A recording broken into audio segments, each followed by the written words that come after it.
Beep beep, time for sleep. But these pod boys are keeping me awake. I need a doctor of sleep. I'm the true thought, Matisse Van Rossum.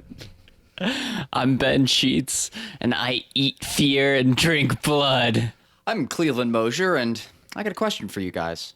Who murder Baseball Boy? Who murder? We'll never find out, probably. Who murder Baseball Boy? Who red-rummed Baseball Boy? Who red rum murder Baseball Boy? Well, this week, we're coming at you with our review of the brand new film Dr. Sleep. But before we do, there's a little bit of housekeeping to get out of the way. We have the final results of our 2019 predictions, and we have the winner who will decide our end-of-the-year fate. Indeed. We predicted 16 movies. Wow. Out of those, 14 actually came out. The other two have a definitive release date next year, The Grudge and New Mutants. But we have results on Zombieland, Double Tap, and The Lighthouse.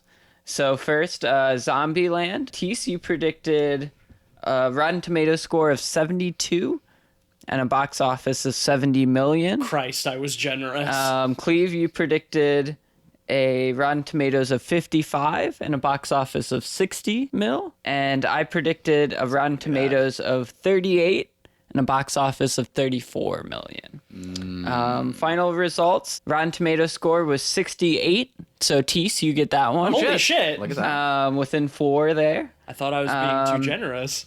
And it made 26.8 million at the box office Wow. opening weekend. Yeah.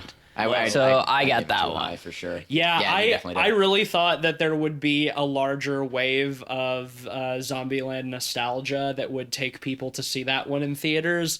What kept me away was the trailer, because that movie looks like shit. Yeah. And we didn't have that when we I'm made kind those of guesses. Did not look very good. I didn't want to see it, and I'm kind of surprised that it got as high as a 68% on Rotten Tomatoes. I have a feeling I'll see it over Christmas break at some point. And the other one we had predicted was, of course, The Lighthouse. TC predicted a Rotten Tomatoes score of 92 and an opening weekend of 22 million. Cleve, you predicted 87 on Rotten Tomatoes and an opening weekend box office of 6 million.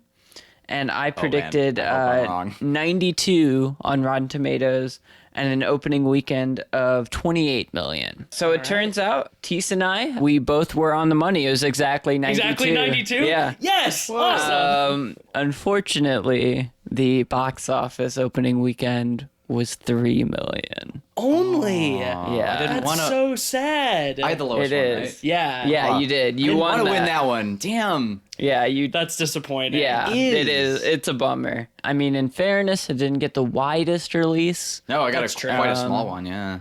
So Larger than The Witch, and so I was hoping that it would get a bigger opening weekend than The Witch, but, you know, indie horror films, they always gotta fly in under the radar and then explode later on, I guess. Yeah. Well, I'm glad it did well for the release it got. I mean, I wish Same. it would have done better, but I think Robert Eggers still has a storied career in front of him. So final results. Tease, you had 9 correct picks. You had 6 correct Rotten Tomatoes and 3 correct box office. Okay. Cleve, you had 8 correct picks. So close. Wow. 1 correct Rotten Tomatoes and 7 correct box office. Cha-ching, boy. Holy damn. shit. You done it. And I gotta count this shit.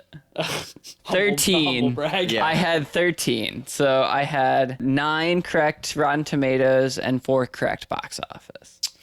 All right. Well, we will not yet be announcing what the final films that we will be catching up on at the end of the year, but those will be Ben's choice as the winner. So we'll return to that. Yeah, well, at the end of I'll the give year. a teaser for one of them. I hope you like to break stuff. Okay. It's just one of these days. So that's exciting. We have a whole load of predictions we're going to make in the coming episodes for next year, but we'll hold off on that just yet. Yes, the month of December will be a little bit different this year. We have some fun stuff planned, so stay tuned until then. But for now, on to our main and more pressing business. Today we are discussing the brand new 2019 film Dr. Sleep, directed by Mike Flanagan and starring Ewan McGregor, Rebecca Ferguson, Kylie Curran, and Cliff Curtis. Years following the events of The Shining, a now adult Dan Torrance meets a young girl with similar powers as he tries to protect her from a cult known as the True Knot, who prey on children with powers to remain immortal. This is going to be a pretty divisive one, I think. Yeah, I think a little Somewhat. bit. I think before we get into the meat of it, I want to quickly touch on two things. The first is I want to mention our theater experience a little bit. Oh my because God, what a pain even in the if ass. unconsciously, it might have affected all of our opinions a little bit. That's true. We ended up waiting about an hour, 45 minutes. Just about an hour. Before being told, oh yeah, we didn't have the download completed for this movie. We had the theater was given the wrong key, and now they had the right one, but it was going to take 5 hours to download.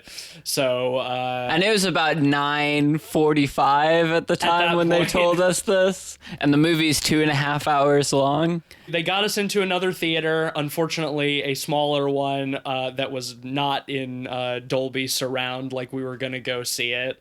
Kind of a bummer there.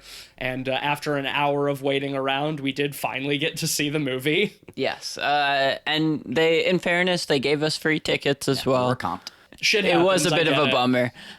The second thing I want to mention is you're the only one who's read the book, Yes. Tease, and I think Both The Shining and Doctor. Yes. The yes. books, plural. yes, and you I finish think first. I think that may play into our opinions quite a bit, actually. Yes, I actually would like to, before we commence with the review, make a couple of concessions for my defense of this movie. yeah, I'm because very okay with you going first. I'm the only one among us who liked this movie quite a lot. To sort of qualify my defenses of this, I will say that I wholeheartedly agree that all of the Shining fan service stuff, extremely heavy-handed and bad to the point of laughable. I concede that. Second, as you said, I have read The Shining and Dr. Sleep, and I've been thinking about it over the last few days, and I think that what it really comes down to is that the story of Dr. Sleep works very well as a sequel to Stephen King's The Shining. I don't think it works very well as a sequel to Stanley Kubrick's The Shining. I think that despite their similarities, there's enough difference between the source material and Kubrick's film that Dr. Sleep as a sequel doesn't really translate. And when you add on top of that a bunch of just direct references to The Shining to be like, hey, remember this? Hey, remember that? I can understand how, to a lot of viewers, it comes across as kind of insulting. With that in mind, we were talking about the film as a sequel to Stanley Kubrick's The Shining because that's what they intend it as. I thought that as an adaptation of the Dr. Sleep novel, it was extremely faithful and did a lot of things that I really, really liked. That's my grain of salt going into this, and I will understand why you guys didn't like a lot of the things that No, you didn't and I like. think you made a lot of really good points there. I think one of the biggest problems I had with it was it felt almost a little too much like a literal adaptation, too directly, to the point where it almost felt a little bloated because it wasn't trying to streamline stuff too much. Yeah, sure. Leaving stuff that kind of hanged and didn't really have the impact that it would on the page, as well as having some problems of general Stephen King stuff that Yes. works on the page but doesn't really work visually. The biggest thing, for example, is monologuing characters. Sure, yeah. Stephen King's stuff relies pretty heavily on inner monologues of the characters, and sometimes trying to adapt that onto the screen really doesn't work. Also, just a thing about Stephen King in general, the things that make people like myself and a lot of people like Stephen King also turn a lot of people off about Stephen King. Stephen King is a very all over the place writer. Oh, He absolutely. has a lot of grand ideas that he gets really attached to, and he'll throw them all at the wall to see what sticks. I think that it's usually so weird and out there and unusual that a lot of it works really well. And for some people it's like, this is just messy. For me, like, oh, this is fantastic. Stephen King's brain is a strange place, Well, I think. I think especially comparing it to the Shining movie, Yeah. where it's so streamlined and intent focused. Yes. That having all these different avenues and corners where some things don't really have the weight I think they probably do have in the book, it kind of leaves some of that stuff flat. And also that, like, thematically, Kubrick's Shining is quite different in that it's more about, like, the collapse of like a man's willpower and, you know, succumbing to his baser and worse instincts and things like that. And Dr. Sleep is like, what if there weren't just bad places that ate psychic power, but what if there are also people who do it? If you're coming off of like Kubrick's The Shining, that doesn't make a whole lot of sense because that's not really what his movie is about. Yeah, do you mind if I get into it for a second? By all means. So I think I lie like somewhere between the middle on y'all's points. Though Ben, you haven't gotten into that yet, and I definitely want to leave that for you. Partially because I think you were the most intent. But my general perspective on adapting King is a little all over the place as well. But I tend to enjoy his written works quite well. I like how obtuse it is. I like how much he throws at the wall. He's very creative and fun. But if we hark back to the previous episode about what I in particular liked about The Shining, I used the word organic a lot and natural and subtle. And Dr. Sleep is not any of that. No, at all. No, not at all. And, you know, like one of the most effective aspects. It's most unnatural, in fact. Yeah, because by intention, though, I think. yeah, because one of the things that Stephen King, if I remember you brought up correctly, one of the things that Stephen King did not enjoy about Kubrick's adaptation of The Shining is that the hotel's malevolent force is more ambiguous. Yes. It's not like it doesn't come across necessarily as a conscious being. You know, I made a defense for the film saying I think it's more effective. I think we all did. Yeah, it's something I really like about the Shining. Sure, agreed. But film. that's the thing about Kubrick Shining as opposed to King Shining is that Kubrick Shining is not really about what its title is. It's not about The Shining. Yeah. And the novel is. That's Yes. why it's titled that.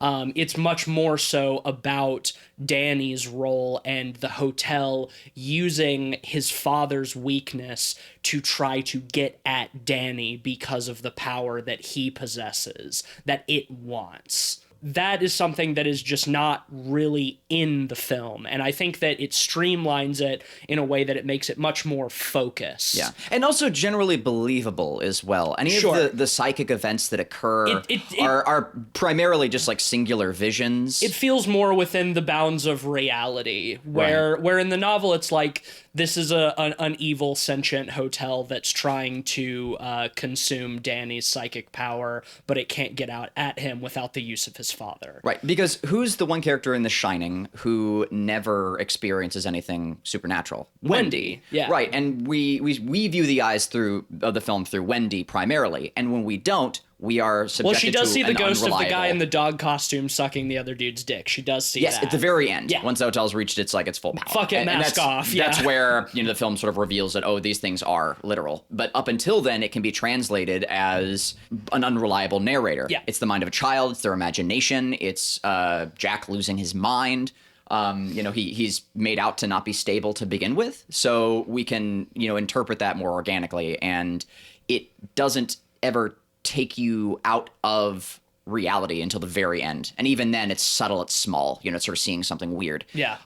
That allows me to exist in the film, like intellectually and mentally, and approach it more logistically. That makes the horror all the more effective. right? It feels more believable and real. And I mean, the game we're working on is like very abstract, wacky fantasy horror. Like I love that genre as well, but I tend to think you have to take greater steps to make that more horrifying. Yeah. Because of that. And Dr. Sleep, and we brought this up the other day. It's like there's a lot of things, and I think you disagree a little bit, and I'll let you disagree with it again, as I think it's more of a perspective thing. But on paper, I can see how a lot of those concepts in Dr. Sleep are terrifying. And I found them repulsive, but I never felt like scared for myself or like for the characters because of like the presentation of the plot. It felt a little bit more framed than The Shining did. And whereas in The Shining, you really don't know what's going to happen to Wendy. The first time I watched it, I thought she was going to die. Even, after however many years of it being ingrained in pop culture, I 40. didn't know that fact. And I was able to still feel tension watching that film, not knowing what was coming next. And I think that's incredibly admirable. Sure. But anyway, enough about The Shining. We did a whole podcast episode about that. Though we will be brought up some more. I think the comparison is important, though. I mean, It has to be. Oh, extremely. It has to be made. Just talking about the make a good specificities of The point Shining. in terms of the ambiguity of the horror. This film is very much the opposite. Oh, yeah. It Exposition definitely heavy. spells out It calls it what the shots. threats are Yeah, every yeah, time, and I think to its detriment a lot. One comparison between, and this is a connection to The Shining directly, which I know is one of your problems as well, is the lady in room 237. In The Shining, she shows up essentially once. And it's horrifying because it's a surprise and we get the reaction before the actual shot of her. Yeah. And we were talking about this in the Shining episode. I don't want to repeat myself too much, but in this movie, she appears every 15 minutes. It's just her appearing. It's not her drenched in the shadows half the time. It's her just being out there, Being a ghost. crawling around, being a spooky ghost. Sure. And on top of that, it's just evocative of a bigger problem with this movie. I don't think it's a bad thing to lay out the rules of the world, but it makes it less horrifying in a way. If those rules are clear to the audience. Yes, I think when you say that it makes its rules and the exposition is all very direct a detriment to the film, I think it makes it a detriment to the film horrifically. I think it definitely removes a good deal of the fear. If you understand what's going on, if you know what the monster's like goal is and what it looks like, it can be less scary. But as a fun movie, I think it's great for that. As soon as I stop looking at the film, which is very, very difficult for me because of how often it reminds me it's a sequel to The Shining. But if I go into the film or I go to my memory of the film, and if I'm not looking for that, if I'm just looking for a fun movie and just pull myself away from The Shining as much as possible, I think it is a very fun film. It's the kind of film that I tend to like. I said it when we left the theater, it's one of the best live-action animes I've ever seen. And anime uses those same like storytelling mechanics very often, where the world has all these very specific little rules and things. You're a Shinigami, this means this and this, and we get to learn and see how the characters interact with that world. Also very similar to Harry Potter as well. I got a lot of Harry Potter vibes off of this movie. There's a lot of magic going on. Yes, and like in kooky characters, like she's wearing like a gambler's hat. There's a lot of like anachronistic things. It's very J.K. Rowling. And like J.K. Rowling it has a lot of those similar ideas. Credit to King. It's very King, and he's been doing it for a long time before J.K. Rowling. No, you're absolutely right. I'll definitely give you that. His books are full of weird anachronistic characters like that. Yeah. He does that very well. And I don't think that your comparison to Harry Potter is incorrect because those are things I like about Harry Potter. There is a lot of like magic stuff and like weird kooky characters, but I want there to be credit where credit is due to Stephen King, that he has been doing that shtick for far longer than J.K. Rowling. So yeah, sure. well, I just want to say, like, I definitely agree with that point as it affects the horror. I think the problem in this film lies with it being stuck between three worlds, essentially. You have the loyalty towards the source material with King's work. You have the weight of Kubrick's The Shining. Yeah. As well as making an entertaining movie. It's a lot of things to juggle. The cost of that is, yes, I think there's a solid 45-minute chunk of this movie that's wholly entertaining and super fun. The problem is this movie's 2.5 hours long.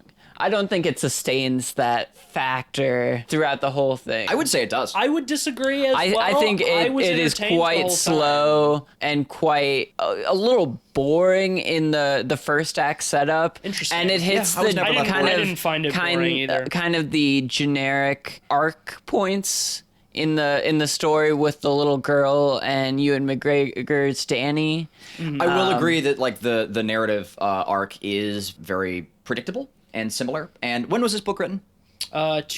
2000. Okay, well I can't excuse its age, but It's for that. pretty 16, recent. yeah, 16. yeah, 2016, something like that's that. fine. It's- Like that very- can be it's fine. recent. And I do agree that there are just a number of moments where like she appears before Ewan McGregor and Ewan McGregor's like, no, I can't do this for the like the Shining needs to die, and it's very Last Jedi. And I pulled up Last Jedi again just to compare, and it does have a lot of very similar plot points.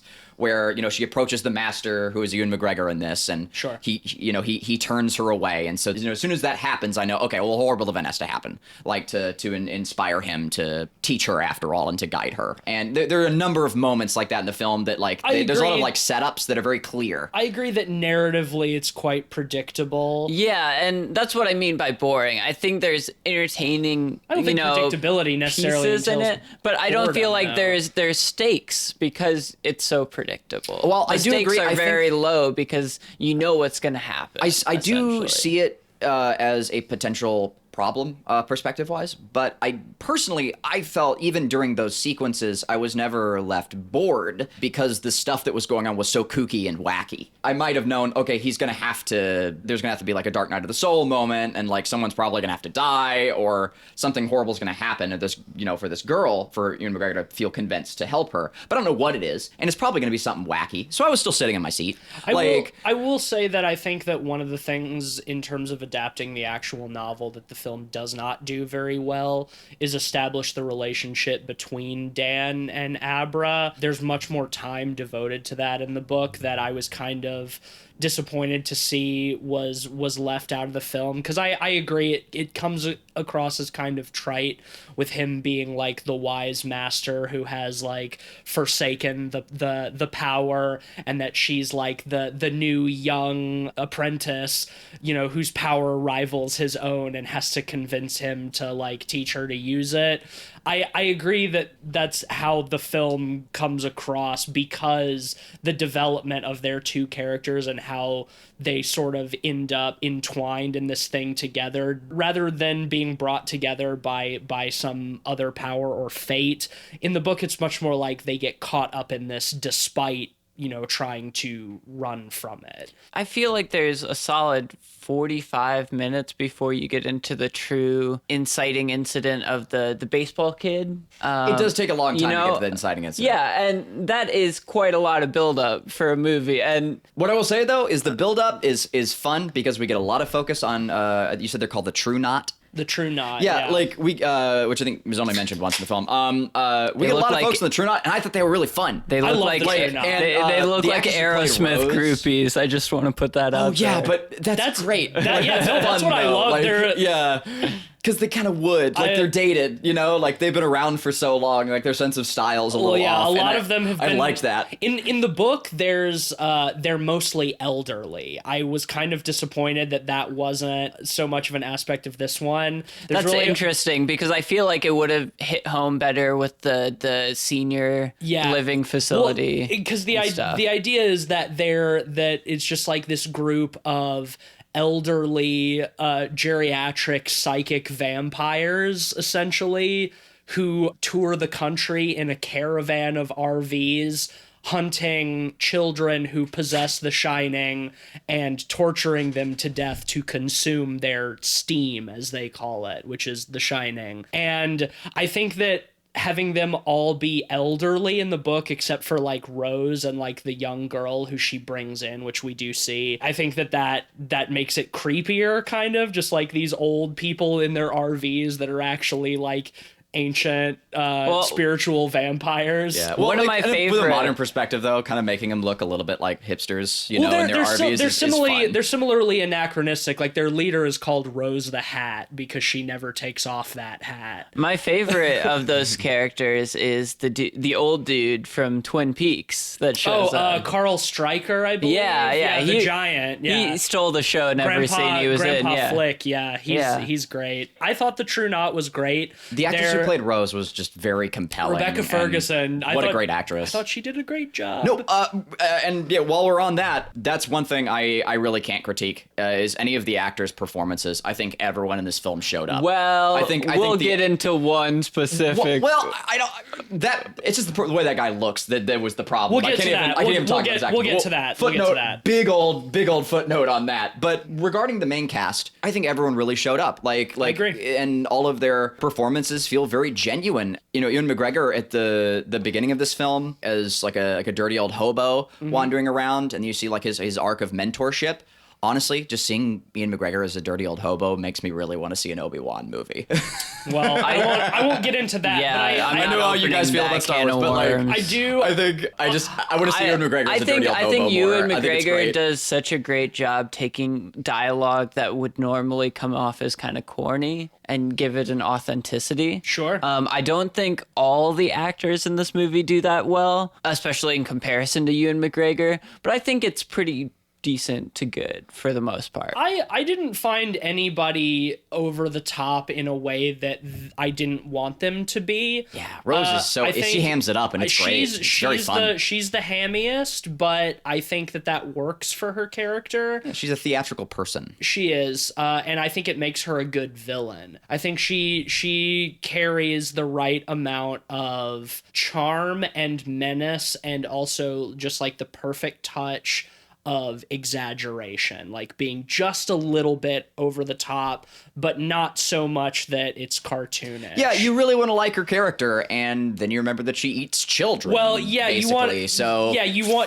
can't help but find her charming, but you see what she does and what drives her, and it's quite horrifying. Yeah, it's not a love to hate situation; it's a hate to love. Yeah, you know, and I really like that. And her character was super fun. Again, very comic booky, but I really like comic books. I love the shit out of her character. Comic booky is a good way It of is, describing yeah, this comic booky, film yeah, like, in general. Very I think, anime, very comic booky. I think the stakes are fairly low just because, again, you kind of know what's coming and you know the threat. It's spelled out very directly to you. Mm-hmm. Well, yeah, it's all very literal. And like it's more about the ride when you see than them the like feasting unexpected. on the children's steam as well, like the depiction of the steam is as literal as it can be of The Shining. Like you see just like smoke come out of their mouths like in a conjuring fashion, and it's so and they vape it right up. and they vape it right the fuck up As and their eyes glow. right. And aesthetically, I like think it, it's though. great.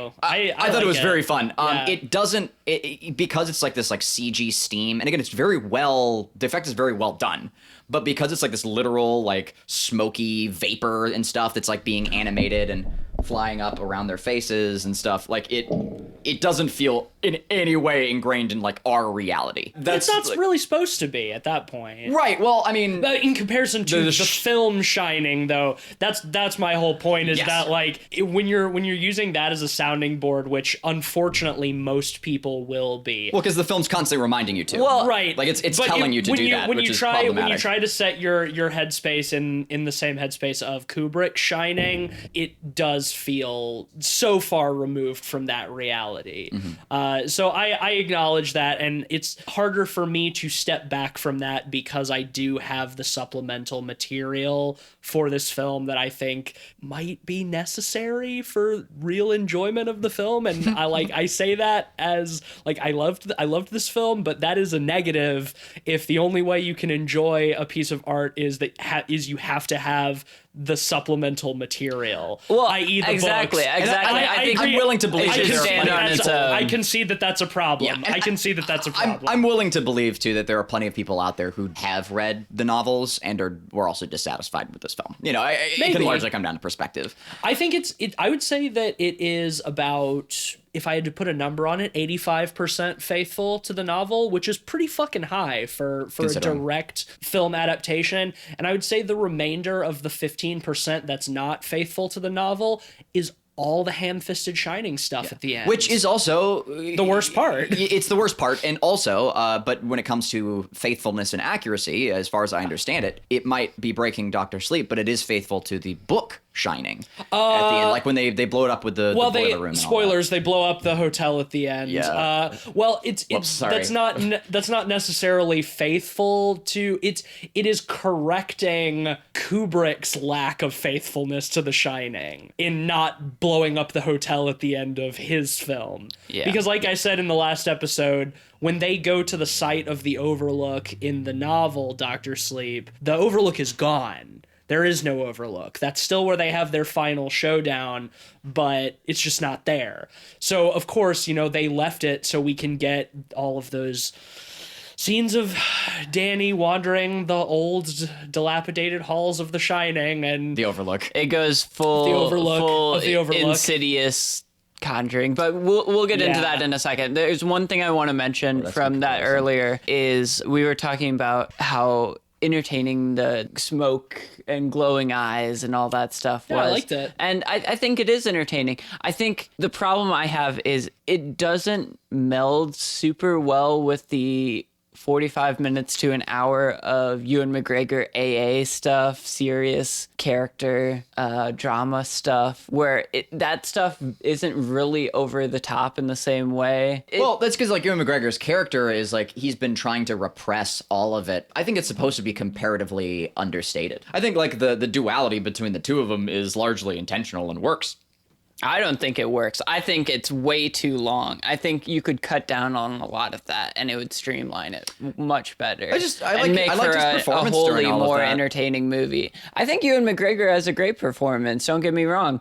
But I think if you're going for an over-the-top movie, sprinkling it in is kind of a half measure. I mean, I don't know if I would necessarily say that the film was going for being extremely over the top. It's just that its source material has a lot of over the top elements, and it tried to replicate that. So it was going for it because it was trying to be faithful. But it's to not that. trying to be. What I'm trying to saying is that it's not trying to overall be over the top. It's not trying to be an over the top film. It's trying to depict certain material in a faithful way that makes certain elements over the top, but not as a whole. Again, it's one of those things where I feel like on the page it seems less over the top probably than it does when it's visual and very CG. I mean, I don't think I think that scene, like that sequence where they devour Baseball Boy, could have been adapted in a way that was still faithful to the book and still more subtle. I think that the steam could have been less apparent, the shots could have been less direct, and their eyes could have just like gleamed occasionally instead of just straight up glowing. But here's what I'm saying though. I think it would have been less fun, that comparative, the subtle version. And if you're gonna go for it, they went all in on those sequences. And I have no qualms with that. I found that scene legitimately quite unsettling and horrifying. I would say that is the scene that comes closest to true horror in the entire film for me. Most of it is not scary, like you said. It's people being supernatural at each other. The movie almost feels more like a thriller than a horror. It's more it becomes more, like you said, more anime, more comic booky. It's like great powers clashing, I mean that's a whole subversion of the film, is that it sets up who the True Knot are and what they're capable of, and be like, well, how are you going to deal with this insurmountable threat? And it turns out that Abra is way stronger than even the True Knot predicted. So it becomes more of like two sides squaring off for a more even matched battle, which is very King. He does that shit a lot. I feel like the horror involved of considering Abra could have been brought out a little bit more. I was never afraid of the world for Abra, if that makes sense. It's kind of hard to when she's that so powerful. Raw. Yeah. Well, no, I mean, like, her power is so raw. What I'm saying is, like, afraid of the world for her, not her. she's a legitimate problem. Like, after the events of this film, she's a straight up, like, psychic with telekinetic abilities walking around. That's dangerous as hell. There's got to be some negative connotations around that, I think. And there aren't any. Like, she's just a little hero character. I don't know. Like, if you're gonna have, like, those kind of, like, intense telekinetic abilities, and it already, like, makes you a siphon for ghosts and horror, it's gonna fuck you up. And it's gonna make you like a fucking Sith Lord by the end. I agree to some extent, but at the same time, that idea is very antithetical to what King is all about in his storytelling. King's whole thing is that there's an almost insurmountable evil, but there's also a pure good to counteract that. If you think about most of his work, you know, we just talked about It, like, It is pure evil, and the kids are pure and wholly good. You know, like, there's always that balance, and the whole point is that the darkness seems much bigger, and that by the end the light can still, you know, disperse it. And I think that for that reason, like, Abra plays that role in this. She is the pure and good, and I think that those archetypes work well in fantasy. And I mean, yeah, and that's what I've come to expect out of King's stuff. Like, there's always the pure good to counteract the pure evil, and it's like, yeah, if we were going fully realistically, then yeah, Abra probably would become like a Sith Lord, like you said. Yeah, and I don't really think we need it. that for the movie necessarily. I think on the flip side too, I don't think Abra ever felt at threat in this movie. You know, she never felt truly threatened. She got kidnapped, but immediately that was put to the side. The threat is more to the people around her who get caught up in it, like her parents, like her dad. Yeah, that's fair. Like, her dad gets murdered, you know, it's which I think is more enjoyable, like, and it's a nice subversion, having the kidnapped child, like, not be the MacGuffin, you know, or like the point of stress. And I mean, like, but if you're gonna do the part with the parents, establish the parents a little more. Sure. Like let me be worried or concerned when the dad gets killed, because the dad is an archetypical figure who shows up in a couple of scenes. Yeah. And literally his role is to do nothing. Yeah. Like, when he dies, I'm like, okay, well, you know, he was kind of holding back her powers anyway. Like, it was a weird situation. I mean, like, he was portrayed as a very good person. That and, being like, said, it is sad to see, like, a good person die, but mechanically, like, it doesn't do much more. Abra is powerful, but there are multiple times in the film or multiple as in a couple of times in the film, where she would have been lost if not for Dan's help. Yes. So, like, despite, you know, the idea that she is all powerful, like, it's not like she does everything all on her own. It's, you know, it's her convincing Dan to actually use his power that he's been trying to smother for years with drugs and alcohol, and showing that he, you know, is just as powerful as she is.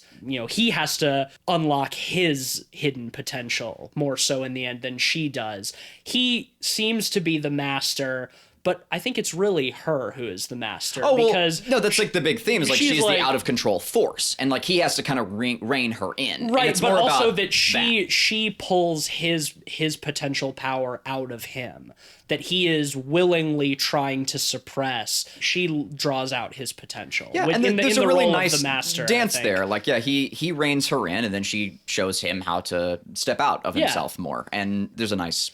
You know, I really like the scene when she has been kidnapped, and Crow Daddy is driving her back to Rose, and Danny takes over her body and causes the fucking van to crash. I thought it was weird that he's like, you think you're immortal, so you haven't put on your seatbelt. Right. Like, and that was the presumption of immortality is your undoing. But yeah, for these, like, very immortal figures who have been around for a long time, they go quick. Like, which I thought was kind of fun. Like, well, they're immortal in. Well, I mean, they're not immortal. They're not immortal. They're yeah, like Rose even makes a point, like, you eat yes. well, live long. You know, not forever. But I mean, some of them have been around, like, clearly for centuries. Like, they make it clear that the Grandpa has been Flick, around since, like, Rome. Yeah. And they kind of hint at the fact that he might have been Vlad the Impaler, which is sort of fun. Like, I liked that there was some very subtle, like, nicely subtly like worked in bits of the dialogue. I enjoyed. Yeah, I've already said I enjoyed everything about them. One thing I didn't like concerning that car scene was him offhandedly mentioning, and maybe I missed it, but like him offhandedly mentioning that like he had like a concoction or whatever that keeps her sedated, and we never really see him like working on anything like that. No, he drugged her with opiates, and he was also using his own power with the help of the opiates, to keep her shining suppressed. Right, but he has a bit of a monologue when she first starts to rouse about like how he crafted those opiates or whatever they are. And well, yeah, it shows he made like he special has concoction. Yeah, and we never see it, or like we never get anything like in his trailer or around there where like he has like concoctions of anything. And just like him around some like weird old vials or something would have been enough, I think. But like I didn't get enough establishment out of his character to like for that. Yeah. It just kind of came out of the blue, and it's like, oh yeah, I did a fantasy potion on you. That's why you can't wake up. I'm glad they introduced the opiates to begin with in the shooting scene, Yes. in the woods. So they did introduce it somewhat, just not him creating it. Right, yeah, we don't have association with him and it. And then later on that's drawn. The way I felt about it is like they've been doing this long enough that they have their methods pretty down pat. So I just buy it, like he has a concoction. They've been right. They've It's been probably the same doing Gotcha's making for years. Trial and error. They've been doing it. I get that. I love that shootout scene though. It's great. We haven't talked about it yet, but I know you weren't super sold on the effects, Ben, but I actually thought that the CG was quite good in this movie. And in places, specifically, it was. I really like the cycling effect when any of the members of the I thought that was fun. Die, where they sort of phase in and out of existence, and you can like see their muscle and nerves and bones and stuff. Honestly, the shootings in the woods was probably my favorite sequence of the movie. I thought it was very. I love the turn, and I think it's a lot of fun. It's probably the most fun. It's nice to see the good guys sort of like setting a trap for the bad guys, and that it actually works.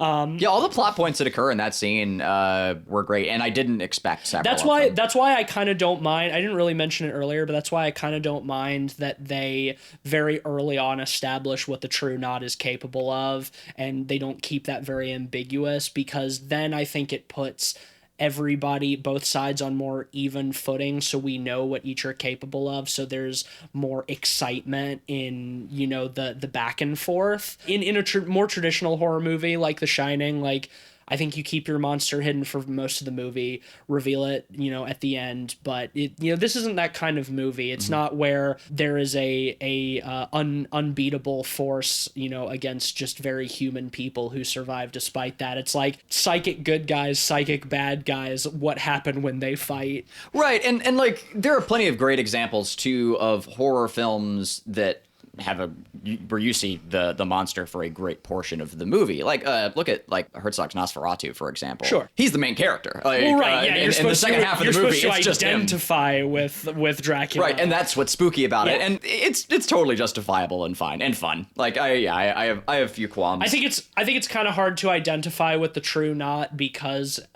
we see what they do to children, and it's so reprehensible and how horrible it is. But that being said, what I did enjoy is when Grandpa Flick dies of old age and we see the cycling procedure for the first time. I like that there's sort of a parallel with like him knowing that he's dying and being afraid, where we have Danny comforting the older people in the hospice, which is heavy-handed. I agree. That's a good segue because I do want to talk about that more. Well, let me finish first, and then we can Sure. go back to that. But I like that there's that parallel that like even the monsters are afraid to die, and that there's kind of that sense of vulnerability there at the end. Even the monsters are scared of what's after. Well, that's too. that's their core drive is that is sustaining their own life. Yeah, and it works well. Yeah, it's a little interesting because like Rose is the one who delivers the line about the True Knot not being immortal, and when she does, like she's so direct about it. Like you really get the vibe that she's accepted that. Well, about I think herself. she's- So like when she has that turn later, it doesn't do a whole lot for me. I think she's more disdainful about it because when she turns Andy at the beginning, she does make it seem like she's offering her immortality. Oh, yeah. It's only when she's called out for it that she's like, I never said you were going to be immortal. It's like, well, you kind of did. You implied it. You didn't say it in those words, but, you implied that... Which can, kind of set... So she's in I- denial about it a little bit. Right, and I can see that. she's in denial and she doesn't like being challenged about it when they're like, I thought you said we couldn't die. And she's like, I never said that, you stupid bitch. Like, defensive even. yeah, which exact- well, can imply exactly. a fear. Yeah, I dig that. I Yeah. dig on that. So anyway, Yes, the let's elder talk home- about the elderly home a bit because Sure. I thought that was a subplot that didn't really work in the movie very well for me. I think it probably underdeveloped. works well in the book because you have time to develop it's it. underdeveloped. The book is Also, it's the most like roll credits scene too. It's like the sequences where he is being Doctor Sleep. yeah. Like, Well- and it's underdeveloped. And it's like you underdevelop the Doctor Sleep sequences of Doctor Sleep. Also, they reference The Shining very specifically in his interview sequence to get the job there. He goes into Yeah. the exact same room as the Overlook office to have But the desk is interview. the same. Everything is laid out on the same. Everything and is the same. I love a good Easter egg and a It's- nod, but like is before That's it not even an shot Easter the egg at desk that point. Yeah, no, like No. before it even shot the desk, I was just like, whoa, because what the are you wall doing? because the room is pink and Yeah, they it's don't so paint vivid. they don't paint rooms like that anymore. It fits in The Shining when it was in the fucking late 70s, early 80s, but when you immediately throw Danny into that room and you immediately see these like powder pink walls, it's like, oh, it's the exact same room from The Shining. Yeah, whoa, It's- why? It's incredibly jarring. Yeah. It's supposed to be like a parallel because like It's like poetry. It it rhymes. rhymes. Right, His thanks, dad- George Lucas. His dad was interviewing in Worked this. well in the prequels, didn't it? His dad was doing a job interview in a room, and now he's doing a job interview in an office that looks just like it. It wasn't the only time they did that shit either. Did y'all notice that at the end when he goes into the gold room and he sits down at the bar, he's wearing the exact same clothes? Yep, as Jack Nicholson in The we'll get Shining? into that. Yeah, the whole definitely. third act But- is something to talk about. Like, but with, please let me know. Hit me up on Twitter. Do something. Let me know why that room is the same, other than remember when. well, that it's is the- that's like- 100% and, like, remember when. That's Come the the reason. fuck It's on. And Like, what the honestly, hell? it's such It was so jarring. It's such loaded imagery that at that point in the movie, I was like, is he gonna go crazy helping these old people or something? Right. You know, and when that doesn't happen, and when really not much happens besides a cat that can sense death, essentially roaming around the halls. is- I want to talk about that. It's an old urban legend. It is, but the issue with it, because it's an old urban legend, and it works as an old urban legend because it's not true. The problem with making it a mechanic in this world is, okay, so it's an elder home, right? People die there a lot. And whenever the cat comes into the room and sits on their bed, that means they are definitely going to die. Like every cat time knows they make when that they're clear, gonna like the die, old yeah. people are like, nope. Sorry. The old people are dead set on that fact. And it's made clear that that is the case. Yeah. Here's the problem. It's a cute little cat. It's gonna hop on people's beds all the time. Here's my fun theory about that, right? It's actually not a supernatural thing at all. All those old people are just allergic to cats. And they're so infirm that the cat being there kills them. Yep, that's it. Then There you go. that's the reality, and that's why it does, and that's why it's so 100%. I thought that effective. cat. I thought that cat was delightful. That cat was so cute. So like one Shout of the out most, to the cat. one for of sure. the most adorable on-screen cats I've ever seen. A much more subtle reference to The Shining in that whole part is the first night when he goes into the old guy's room where he follows the cat in there and he sees that the cat senses death for the first time. Did you guys notice that the room that he went into was number 217, which is the room in the book The Shining rather than 237 that Kubrick did. That's the room. Honestly, that kind of thing, That I'm I think is with. okay. It's- like it's- those sorts of things are fine. You it's know what the it's kind like? of thing Nate, that you have catch to it- know the like right. very subtle thing. It's worked in there. It's not like fucking thrown in front of my face. It's a Also- fun little retcon. also- I like that, and also it kind of implies that like the building is following him everywhere. Cool. That's Also, great. Abra's house number is 1980. Which is when- their room. No, which No. is when The Shining takes place and when it came out, when the movie came out. These Easter eggs, man. Oh, that's an interesting one. Whatever. It's not like the camera never like pans directly to it. No, or it's anything, just I it's just don't in think, the so that's fine. establishing shot of their Yeah. house. I'm okay I wouldn't- with those little I wouldn't things. have noticed it otherwise. Yeah. One thing fun. with the old people's home Sure. that we didn't really even get into with The Shining is at a certain point he goes into a room that he says is empty, and Halloran appears Yep. from the first movie, a character we didn't even really talk about No, not even in our discussion. last of The Shining. episode, which Halloran innocent. Halloran we brought did up like nothing Scamming wrong. Brothers a little bit. I mean, yeah, we mentioned him, but I mean, in The Shining, his role is to explain The Shining to Danny, and then he hears Danny's psychic calls for help, and goes up to try to help them, and ends up being killed by Jack Nicholson.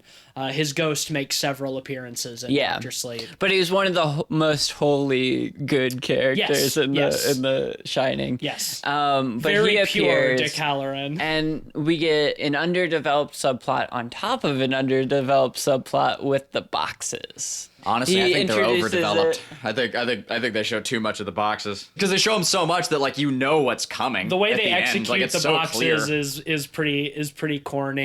like yeah, and it really hurts the end of the Well, movie. that which is one scene already in particular rough. in the third act, which I'll just keep for our whole discussion of the third we should act. get into that Okay. probably next. Okay, But yeah, finish hmm. your thought. I think it's just not well handled, and it's a You mean little. it's true not well handled?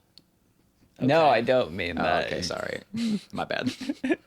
It just comes off as particularly corny in a way that isn't really as fun as some of the corniness of the rest. it's of the movie. not. It's very similar in the book, but in the book it seems less dumb than the way they present it in the Again, movie. it probably translates It's- better on the page the- than visually. At the very beginning of the film, we have Danny as a little boy. They've moved to Florida after the events of The Shining, and he sees Halloran's ghost. Danny asks him like, the ghosts from the Overlook keep coming and haunting me. How do I, what do I do about this? And Halloran's like, oh well, you create a box in your mind and you put them in there and you lock it and you leave it. Which is, the idea of the memory palace, which I think is a very cool concept that they do some interesting stuff with later in the movie. Like when we They do it great on the Sherlock Holmes show too.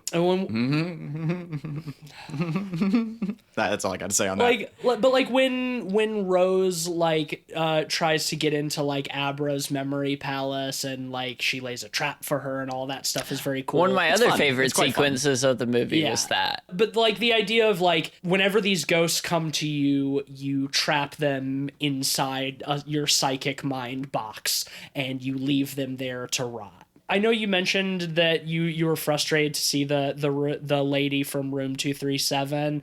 I actually really like that part at the beginning that they then mirror at the end where little Danny goes into the bathroom and she's like getting out of the bathtub and looks like she's about to like Yeah, and you gotta live with your attack him, demons. and he shuts the door and then you hear her screaming. I think that was executed pretty well. I It's- just think she it's straight loses out of her the punch book. when you see her over and over again in the movie. Sure. It doesn't have that same impact.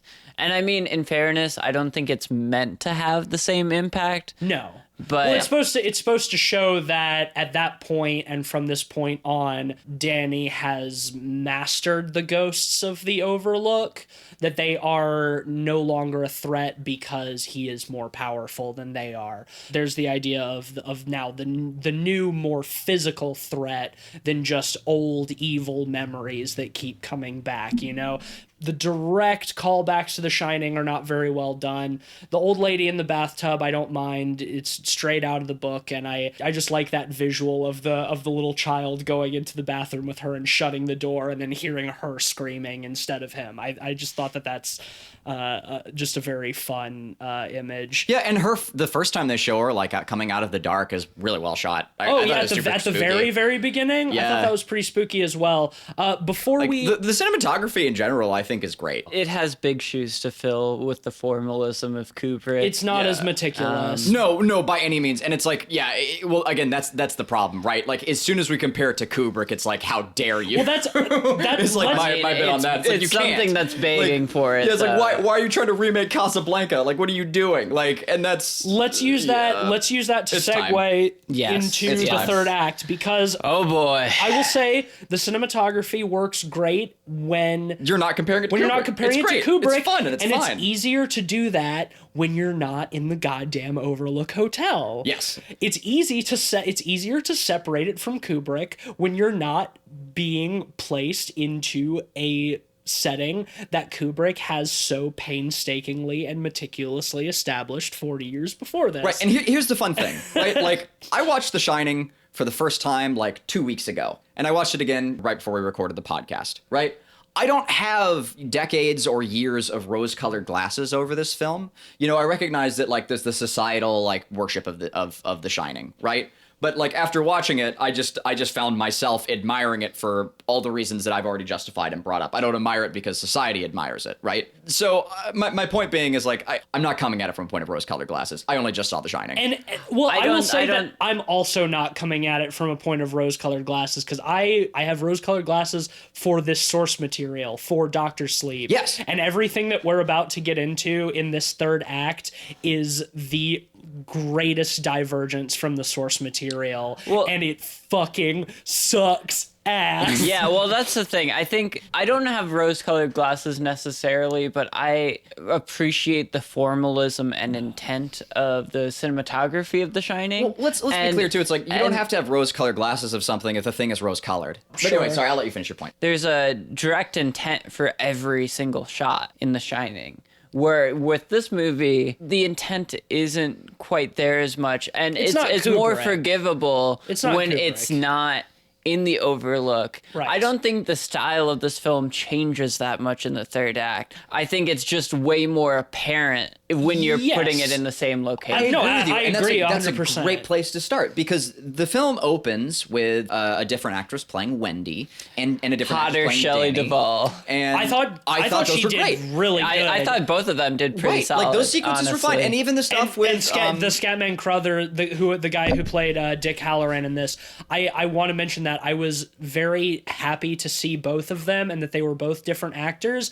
And she was doing a great Shelley Duvall, and he was doing a great Scatman Crothers. And I was so happy to not see these old actors' faces digitally rendered De-aged. digitally de-aged and rendered onto other people's bodies, because that is the way that a lot of filmmakers would take it at this point, and I was very happy to not see that in those cases. Yes. Well, There is a notable exception. Shelley Duvall big is footnote. notably kind of rough nowadays, so I'm especially glad about that. I mean, she's very old. Yeah, don't drag her shit out anyway. Yeah. Scatman Crothers has been dead for years. Yeah. And I think that the people that they found to do them, like, they had obviously studied those performances to a high degree that they could imitate them extremely well. yeah, kudos to Yeah. those actors. Extremely well. well. And I think while Shelley Duvall's replacement doesn't quite have the gaunt, buggy eyes as the original, I think they did give her fake teeth. I think she did a good job. And I think they did give her fake replicating teeth. the And I'm okay with that. performance with Like, that. it did a really good job of dancing on that line, because whenever you're portraying a character with a different actor in a film, you have to be very careful. It's about loaded. that. It's It loaded. is very loaded, and there are several examples of it that I can pull from of where they the line is danced. Like, a good example is like when they traded out Dumbledore's in Harry Potter. You can tell there's a difference. Like, in the actors, they're not trying to just imitate the same Dumbledore, Right. And that's fine. And that's a much more respectful way to do it. You're not just going and imitating the person who's died. But when you're doing these bit parts, the Right. imitation provides better immersion. It does. It's It does. more But believable. there's still a line. Like, you can tell it's not Shelley Duvall, but it's okay. Like, they're trying to portray But portray she Wendy. feels and she feels like the same character. it's not. Yeah, it doesn't feel like an affront to Shelley Duvall. It's like they're just performing the same part, like someone else playing playing King Lear or someone else playing a Shakespearean role. She's for got- Hamlet. Like yeah. we've seen lots of actors play Hamlet. She's got her accent down pat, her delivery, even like her facial mannerisms. Like, it's obviously not Shelley Duvall, but it feels like Wendy. Yeah. And the other guy is obviously not Scatman Crothers, but it feels like Dick Hallorann. Well, that's and the you- thing. and you can see it. Imitation is forgivable when they look close enough. Yeah. Yes. And that's a good segue into. It's like the Uncanny Valley. Enter dollar store Jack Nicholson. Yeah. I mean, Yeah, they credit did a- to dollar stores. Yeah. They did a good job casting Shelley Duvall A great as job. Scatman Crothers' replacement. Jack Nicholson's replacement? No. No. It looks like they pulled Looking a- rough. What the fuck were they thinking? It looks like Frankly. it looks like they were on like Hollywood Boulevard and pulled a fucking Jack Torrance impersonator off the A street. bad one. Like Like- those guys are never very good. Like, here's the deal. Like when you're like breaking down a face and you're you're associating it with someone, the shape of the face is really important. The actual jawline and all the rest of it, like these are things that we subliminally cue into. Yeah. Like I've had to do a lot of portraits lately, and I've been using the same like for American Fugitive, and I was using the same friends for a lot of references and changing their faces slightly to make them look like different people. It's amazing how little you can get away with. But like jawline's really important. And this actor didn't have one. And Jack Nicholson's is like relatively pronounced. He has a little bit of a double chin in that movie because he's wearing a lot of sweaters. Yeah. The bulge under his chin is pronounced, but he has a chin. And the actor they picked doesn't. well, he doesn't it's- get Jack Nicholson's cadence or delivery down either. No. It feels like a cheap imitation. I mean, I guess you could say that like it is thematically it's not actually Jack Nicholson, it's the Overlook using Jack Nicholson's button. It's fucking bad. Yeah, like there's cast literally anyone it's else. yeah, and he's on screen for way too long. He totally deflates that entire reunion between Danny and Jack, when he truly casts aside his father's legacy and decides to be his own person. It's totally deflated by this absolutely laughable Jack Nicholson replacement. Yeah, no, it's rough. It's bad, yeah. Jack Nicholson just has such defined features with his eyebrows, like He's like one of the most bridge of his iconic- nose, one of the like most his iconic squinted actors eyes, of all time. His smile is just like it's so like thin. We've just seen his face so much in pop culture, like, and largely from images from The Shining. He just has such a recognizable and defined face. Either do or don't for him, man. I think he might have even been wearing fake eyebrows. I don't know. I just, as soon as like the shot cut to him, it was like white noise. I think I still would have been more offended if they had Carrie Fishered him, but the alternative was not good. No. It still was ass, but I do think I would have been more repulsed if we had gotten a CG Jack Nicholson. There is a in that third scene. option. Just have his voice and not Yeah, show just his don't. fucking Right, face. right. Like, No, and I that would agree have been a with good you. I agree with you. subversion. I think the scene could have worked better that way. Like if he had just been talking to the room. That's subtlety that and it had this panned movie over, doesn't right. really have. And if the camera so- had panned over just like in The Shining and no one was there, and then it pans back to him and you hear his voice, and then it pans back over and the cup is there because the glass is enough to like represent his father. Like that's it, the sequence centers around that because it's between the two of them. Sure. And if it's just the Overlook Hotel giving him the glass, it's fine. But the moment you have this God, like it's edited the same as that sequence. Like he sits down at the bar and he starts talking to an invisible Jack Torrance, and then it pans over and this guy is there, and it's weird. The problem is that they feel like they have to have a moment of Dan denying his father. Denying the glass. Well, that's the thing is Is the problem. more than enough. Well, the problem is that we've already seen him deny his father.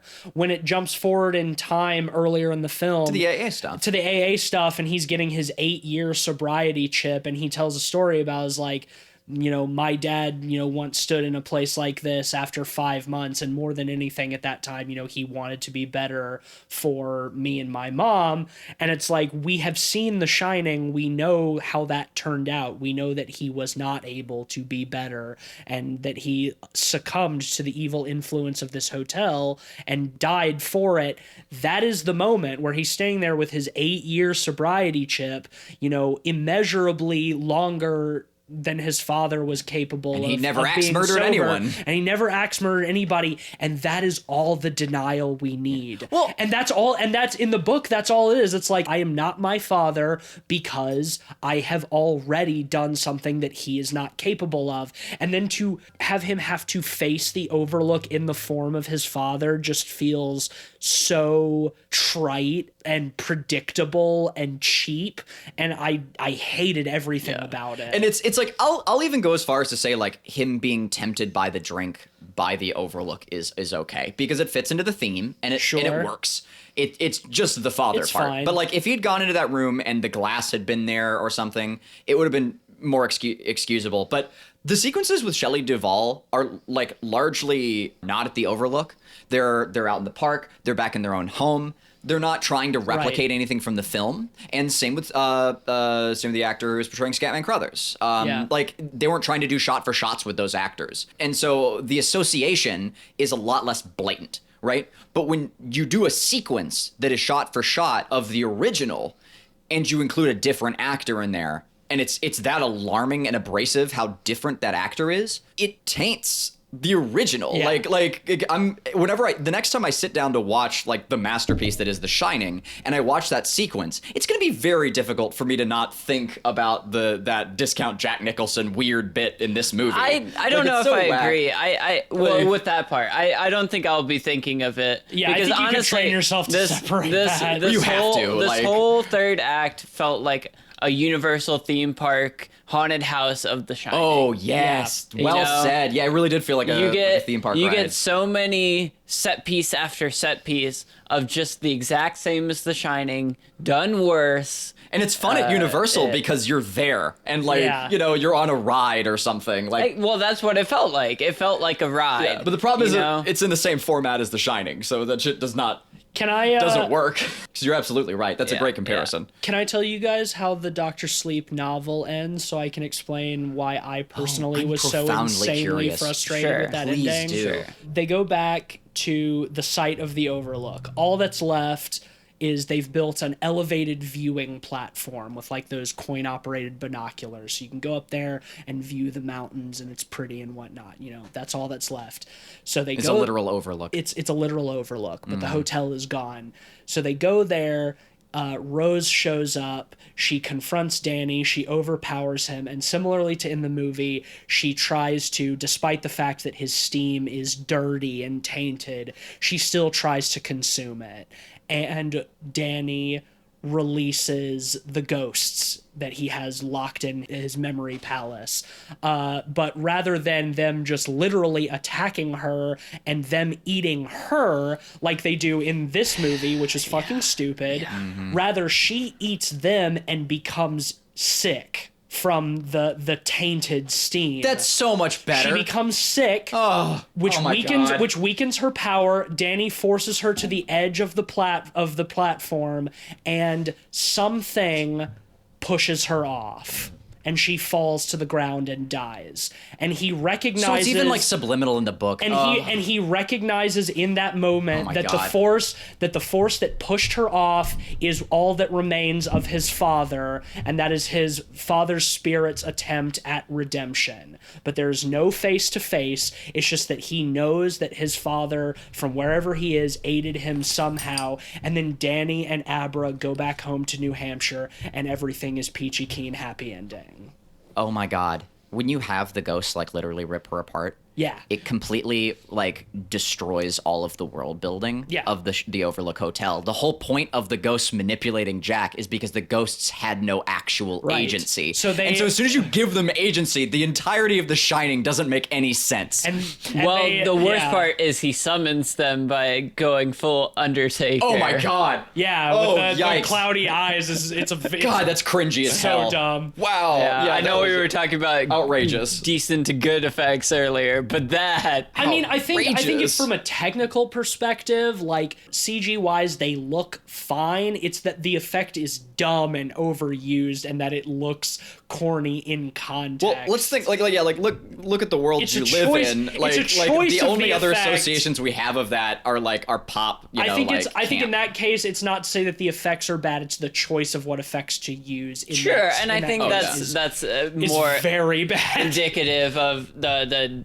problems with some Right. of the choices that I And Like, what are had. you like and- Storm from earlier, X Men? too. Like, and what is after, going on? And Like- after that, to have the ghosts kill Rose and then immediately all forcibly possess Danny to then try he can to then be so Jack he can Nicholson? be Jack Nicholson to So we can limp get the around stair the scene. hotel with the axe trying to kill Abra, and then he fights it off long enough to go blow up the hotel. There's a part of me that's like, yeah, blow up the hotel, but it's so fucking stupid. It's like I loved so much in this movie, and then the last 30 minutes just like spat in my face. It definitely didn't stick the landing. No. There's a point where Abra's running away from Danny and she turns the corner and guess what? The two twins are there. The spooky twins are there. Yeah, it felt. I mentioned this earlier, but it felt like an Insidious movie almost, where it's just I agree that haunted house scare after scare. when they get yeah, to they even use the- jump scares. Like when they get to the Overlook, it feels like a very different film all of a sudden, and in just like the absolute worst way. I mean, I didn't hate it because I was laughing at a lot of it. I thought a lot of it was funny, dumb, bad. Like when they're in the memory maze and the giant box is like sneaking up behind Rose to try to eat her.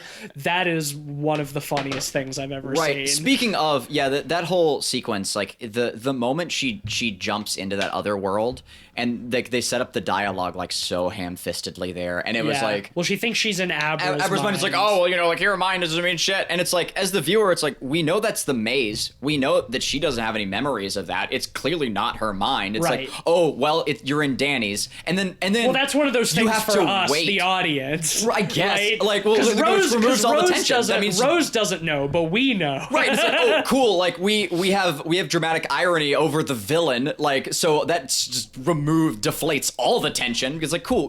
We know that the main characters have some sort of upper hand over Rose. You, Well, I you mean, just gave it all away. Like, I I'm not nervous for anyone anymore. I don't have a problem with them having an upper hand. They do the same thing with the shootout scene earlier where they set that trap. I don't have a problem with that. I felt like they always had an upper It's hand. just that the scene is so fucking corny, and having Rose monologuing is so dumb, and then having the big box sneaking up behind her trying to eat her is so dumb. The big CG box. But at that point, we've already had so much dumb shit of Ewan McGregor wandering through exact replicas of the Overlook set, which they did build. I did read an interview with Mike Flanagan. He had access to all of what a Kubrick's fucking notes. waste. I agree. I can't say that was the best decision that they made.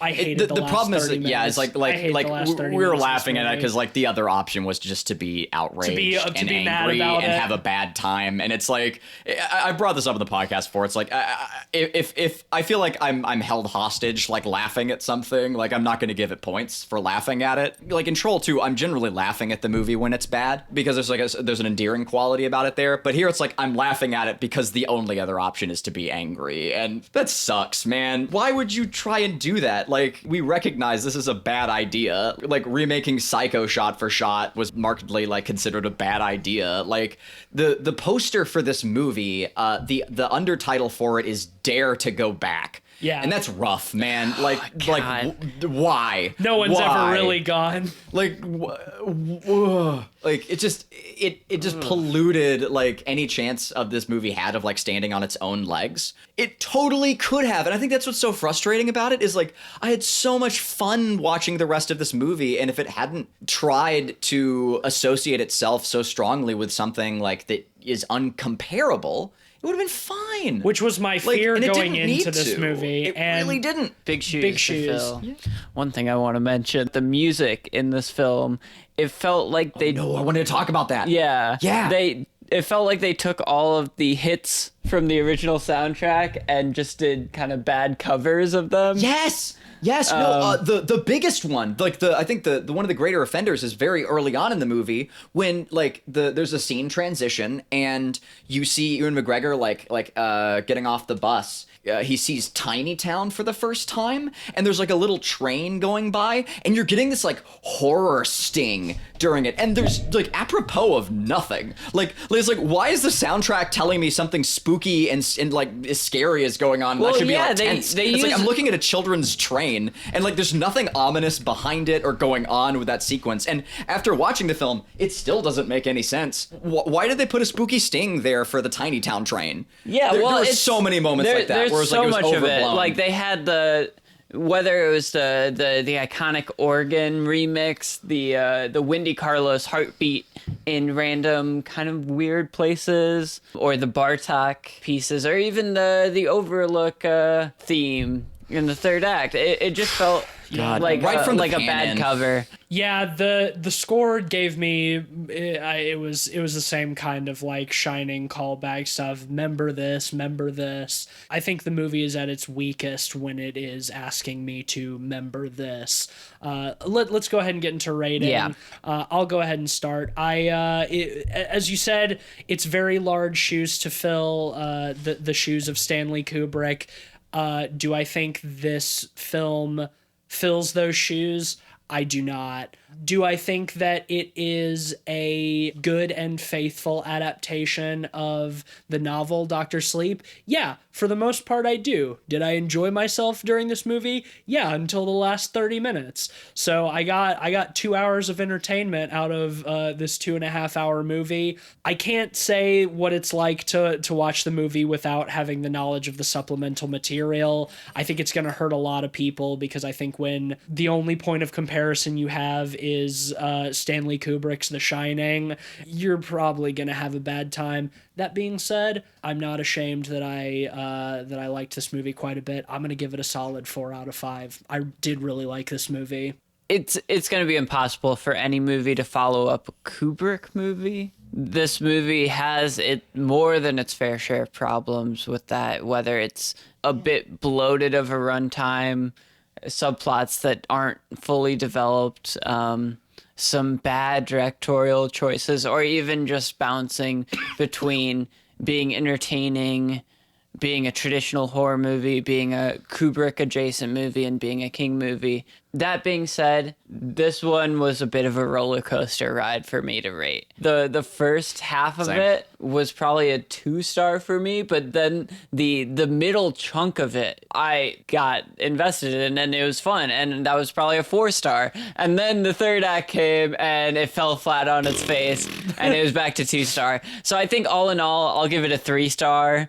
I think it's fair because half of it was really great and inventive and fun, and the other half was a train wreck. So Yeah, essentially, same as you, Ben. I feel like, I could have gotten like a 4.5 enjoyment out of this movie. Because like for me, I enjoyed the first half. I enjoyed the second half. I enjoyed the whole bit right up until the end. Apart from a few things sprinkled here and there that were offensive, but never like terrible, and like I know later on if I remove too many stars for how much of an affront the climax was, I'd probably feel like I was being reactionary later on. I'll just remove one. I'm gonna give it 3 and just a little wag of my finger, like, come on, like what were you doing? What were you doing? So yeah, like I'm gonna give it 3 stars because when it's fun, I cannot say enough. I think the acting is great across the board. I think Ewan McGregor puts on a great performance. I think Rose is a very, very fun character, and I like the way that she's treated. Great stuff all around, except for the end. So I'm gonna give it 3. I'm gonna give it 3 stars. All right, well, that'll be an average of 3.3 out of 5 pods for Dr. Sleep. As we predicted, not another perfect not another perfect 5. Combo breaker. Our hot streak has come to an end. Next week, we're going to be talking about something that I'm hoping is yet another addition to the year of the sophomore bump. We'll be talking about Jennifer Kent's second film of The Babadook, The Nightingale. Oh yeah. So I'm pretty excited to see this movie. I've heard really great things, and they just put it up on Hulu, so we go and watch it. And we go and talk about it. So that will be next week. And that should bring us to the end of this week's episode. If you like the show, be sure to head on over to Apple Podcasts or wherever you get your podcasts and leave us a 5-star rating and a nice review. Tell us what you think of the show, what you like about it. You can also follow us on Twitter at PodPeoplePod. Have you seen Dr. Sleep? What'd you think? Have you read the book? What'd you think? Is it bad? Is it good? Tell me about it. You can also follow us at letterboxd.com/podpeoplepod for a list of all the films we've talked about on the show with our average ratings and links to the corresponding episodes. You can follow me on Twitter at Mr. Van Awesome. I'm at Mr. Sheets on Twitter. And I occasionally tweet for Light Arc Studio for our wonderful game that's in early access on Steam. It Stares Back. Go check it out. Big tings coming, man. Yeah. Yes. We hope you have a good night. Check back with us next week for The Nightingale. And until then, it's time to get some sleep.